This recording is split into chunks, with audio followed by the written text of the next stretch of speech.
Ya vimos cómo alteraciones de la función del aparato respiratorio pueden llevar a que aumenten las concentraciones de CO2 o cambien las concentraciones de CO2 y cómo alteraciones también en el sistema, el aparato respiratorio pueden llevar a que haya hipoxemia e hipoxia.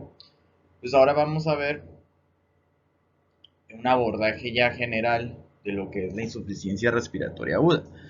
Ya vimos varios mecanismos que pueden causar que aumente el CO2, ya vimos varios mecanismos que pueden causar hipoxemia. Ahora vamos a ver la entidad que se le denomina insuficiencia respiratoria aguda.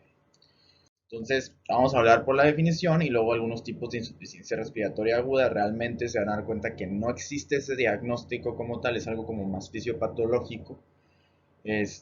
Normalmente no lo podrías poner en un sistema, ¿no? Pero vamos a hablar fisiopatológicamente cómo funciona esto y se van a dar cuenta que es repetir lo mismo que ya hemos estado hablando. Entonces, vemos aquí este mega extracto que saqué del West que dice que la insuficiencia es cuando los pulmones no pueden oxigenar la sangre y no pueden evitar la retención de CO2. O ambas cosas, es decir, cuando los pulmones son incapaces de oxigenar o son incapaces de sacar el CO2. No existe una definición, ¿verdad? Aquí pusieron, por ejemplo, un oxígeno menor a 60, una PO2 de menor a 60, una PCO2 superior a 50, pero realmente depende mucho del contexto del paciente. E insuficiencia respiratoria aguda, pues tiene que ser algo que no tenía el paciente, ¿no? O que tal vez tenía una enfermedad del paciente y de la nada algo pasó y ¡pum! El paciente se presenta con presiones arteriales de oxígeno bajas o presiones arteriales de CO2 elevadas. Entonces vamos a ver cuáles son los tipos de insuficiencia respiratoria aguda y se van a dar cuenta que esto ya lo hemos estado platicando. En la mayoría de los libros se citan dos tipos. En realidad, ahorita vamos a ver que hay otros dos, pero bueno, estos son los más fáciles. La tipo 1 o hipoxémica y la tipo 2 ventilatoria, también llamada hipercápnica. Y seguramente ustedes ya se están poniendo a pensar, profe, esto está bien fácil. Y sí, tenemos la hipoxémica y la hipercápnica. Y a veces hay mezclas. Está muy delimitado esto. Pueden tener las dos cosas los pacientes. Pero por ejemplo, vamos a empezar por la hipoxémica. La hipoxémica tiene que ser por algún mecanismo que cause hipoxemia. ¿Sí? Esto bórrelo y póngale algún mecanismo de hipoxemia. Alguno. Y la hipercápnica tiene que ser por la tipo 2 tiene que ser por algún mecanismo que cause hipercapnia. Y ustedes seguro se van a poner a pensar cuál es el mecanismo que causa hipoxemia y cuáles son los mecanismos que causan hipercapnia. Mira, la tipo 1, por ejemplo, ahí ponen lo más común, por ejemplo, que el espacio aéreo se llene de algo. Si el espacio aéreo está lleno de algo, de líquido, de pus, de moco, de lo que sea, ¿sí? Hay de dos sopas. O está tan engrosada o es tanto la distancia que tiene que viajar el oxígeno del alveolo a la sangre que pudiera ser una alteración de la difusión. O si está tan lleno de moco o tan tapado esos alveolos o que se colapsan esos alveolos, pudiera ser un shunt o un cortocircuito. Y también pudiera ser un desequilibrio ventilación-perfusión, como ya lo hemos estado hablando, los más comunes. ¿Sí? Entonces, ¿qué enfermedades pueden causar esto? ARTS, que vamos a platicar en la siguiente diapositiva, en la siguiente presentación, que realmente tienen la mayoría de los mecanismos de hipoxemia. Edema pulmonar agudo cardiogénico, es decir, que el corazón no sirva y como el corazón o el ventrículo izquierdo no funciona de manera adecuada, no puede excretar el volumen en el ventrículo izquierdo y por lo tanto se empieza a acumular en el ventrículo izquierdo y empiezan a aumentar las presiones de ahí para atrás. Eso hace que aumente la presión hidrostática en los capilares pulmonares, se empiece a filtrar y se empiece a llenar de líquido el intersticio y los alveolos y por lo tanto aumenta la distancia que hay desde el alveolo o del espacio aéreo hasta el capilar. Y finalmente la neumonía, ¿no? Pues que es pus en el espacio aéreo. Entonces todas estas, no, la mayoría de ellas se presentan como alteraciones de la difusión. Entonces eso puede causar una falla respiratoria hipoxémica, aguda, ¿no? O sea, estas enfermedades son agudas. ¿Qué tal si me da un infarto, el corazón deja de funcionar, pum, se empiezan a llenar los pulmones de agua? ¿Qué tal si me inhalo un tóxico, se daña el pulmón, pues, se empiezan a llenar los pulmones de agua? ¿Qué tal si inhalo un patógeno? ¿Qué tal que empieza a colonizar un patógeno, ¿no? Empiezo con tos, empieza a llenar de pus, falla respiratoria hipoxémica aguda. Pero bueno, tenemos el tipo 2, que es la tipo ventilatoria, que no sirve el centro respiratorio, que hay una alteración en la transmisión neuromuscular, ¿sí? Que haya mucho espacio muerto, que tiene que ver con la ventilación, ¿se acuerdan de eso? ¿Sí? Entonces todas estas van a presentarse principalmente con un aumento del CO2, pero también tienen una disminución del oxígeno, del PO2. Entonces, es una alteración de la ventilación, puramente, es una alteración de la ventilación. Se me infartó el bulbo raquídeo, pum. Crisis de miastenia gravis, no sirve la transmisión neuromuscular, deja de ventilar el paciente. Está exageradamente grande el espacio muerto, ¿sí? Está exageradamente grande el espacio muerto, ¿por qué? Otra vez, hay una tromboembolia pulmonar, se tapa una arteria, mucho lugar deja de recibir perfusión, ¿sí? Hay un aumento del espacio muerto. Vamos. ¿Qué enfermedades pueden causarlo? Pues una sobredosis, daño del sistema nervioso central, miastenia gravis, radiculopatías, alteraciones de la transmisión nerviosa, enfermedades que tengan como botulismo, que dañan la transmisión neuromuscular, curare, que es un paralizante muscular, y alteraciones que enfermedades que alteren la difusión, como el asma y la enfermedad pulmonar obstructiva crónica, que finalmente aumentan la resistencia de las vías aéreas y dificultan la entrada y salida de aire, la fibrosis pulmonar, que es un aumento de la resistencia pulmonar y finalmente no se expande de manera correcta el pulmón, y alteraciones de la caja torácica. Entonces tenemos aquí que esto ya lo habíamos mencionado, la tipo 1 y la tipo 2. Y bueno, ¿cuáles son los síntomas de la tipo 1?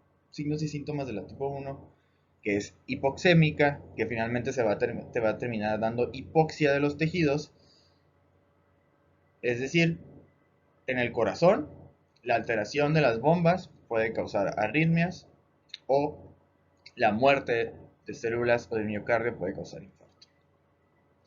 En el sistema nervioso central, la disminución del aporte de oxígeno puede causar alteración del estado de conciencia, cefalea y alteraciones de la repolarización. Y van a decir, ¿y eso qué tiene que ver? ¿Y eso cómo se come? Seizures, right? Entonces nos puede dar convulsiones. Si el paciente tiene hipoxia de la circulación esplácnica, infarto. Y eso se ve comúnmente, ¿no? Que la vesícula se infarta, las vísceras se infartan, el tracto digestivo está infartado y los pacientes empiezan a tener diarrea y luego sangrado de tubo digestivo. Y digo, oye, no está ¿por qué? Bueno, pues es que se está infartando tu tubo digestivo, ¿no? Y en las extremidades, ¿no? Se pueden infartar también y puede haber cianosis por la acumulación de hemoglobina, sí, desoxigenada. Y al mismo tiempo se puede sobrecompensar esto, ¿no? Activación de los quimiorreceptores, aumentando la presión arterial y aumentando la frecuencia cardíaca. Entonces así vas a ver al paciente, ¿no? Que tiene una falla respiratoria aguda tipo 1 o hipóxica, ¿sí? Lo vas a ver con alteración del estado de conciencia, cefalea, puede tener convulsiones, cianosis en los tejidos, taquicárdico, presión elevada. Y algo muy importante es que si yo le tomo una gasometría, ¿sí? Ya sea venosa o arterial, vamos a medir nuestro amigo el ácido láctico y nos va a decir, ¿sabes qué? Está elevado. ¿Y por qué está elevado el ácido láctico? Porque los tejidos entraron en glucólisis anaerobia y entonces el marcador fidedigno para decir que un tejido está hipóxico es el ácido láctico. Si un paciente tiene ácido láctico elevado es porque sus tejidos están hipóxicos. Si el origen de esa hipoxia es el pulmón, es una falla respiratoria aguda hipóxica. Y los síntomas de la tipo 2 son secundarios a la hipercapnia. Ese CO2 se va a disociar y formar hidrogeniones, acidosis respiratoria, El CO2, el aumento de la presión parcial de CO2 aumenta el flujo sanguíneo cerebral, ¿sí? Tanto flujo sanguíneo cerebral puede causar cefalea, si ahí está llegando tanta sangre al cerebro, ¿sí? Al sistema nervioso central en una cavidad que no se puede extender, aumenta la presión del líquido cefalorraquídeo, puede causar edema papilar, es decir, le hago una oftalmoscopía, veo a través de las pupilas y veo que las papilas están edematizadas, puede llegar hasta edema cerebral y alteraciones neurológicas no focales o alteración del estado de conciencia. Entonces, son datos que se overlap un poquito con los de la hipóxica, pero bueno, son datos que, bueno, nos dan una idea de lo que está pasando aquí. Entonces, es muy importante identificar, en primer lugar, lo que le puede causar al paciente esta elevación del CO2, una disminución del oxígeno, y bueno, tratarlo acorde. Y finalmente existen otras dos causas que realmente no son causas como tal, sino son como algunos tipos de categorías donde puedes poner al paciente. Y bueno, por ejemplo, un paciente que está posoperado o perioperado está en riesgo de atelectasia. Un paciente que no se mueve, un paciente que no está ventilando de manera correcta, se puede acumular un poquito, puede ser durante la cirugía, no se mueve, o tal vez le duele y como que no quiere ventilar porque, bueno, me va a doler si respiro muy fuerte. Bueno, tiende al colapso de las vías aéreas, eso me puede causar atelectasia, eso disminuye la capacidad vital. Y pues esos pacientes son los que principalmente o tienen una citis que les está comprimiendo o les duele el peritoneo, por lo tanto les está comprimiendo y como que tiende al colapso, paciente que está acostado, paciente obeso, pacientes que tienden al colapso alveolar, es decir, que tienen muchas secreciones que pudieran llegar a tapar las vías aéreas y colapsar el alveolo, ¿sí? Tiende al broncoespasmo y estos pacientes, durante la operación se les colapsa el alveolo, se les colapsa parte del pulmón y bueno, tienen síntomas, pero realmente son muy inespecíficos, son muy combinados. Realmente a estos no se les eleva el CO2 o se disminuye el oxígeno, realmente son síntomas muy combinados. Pero bueno, es una categoría especial y la otra categoría es la de hipoperfusión. Pero hipoperfusión ¿a dónde? Hipoperfusión a los músculos. Entonces la ponen aquí porque es una categoría especial.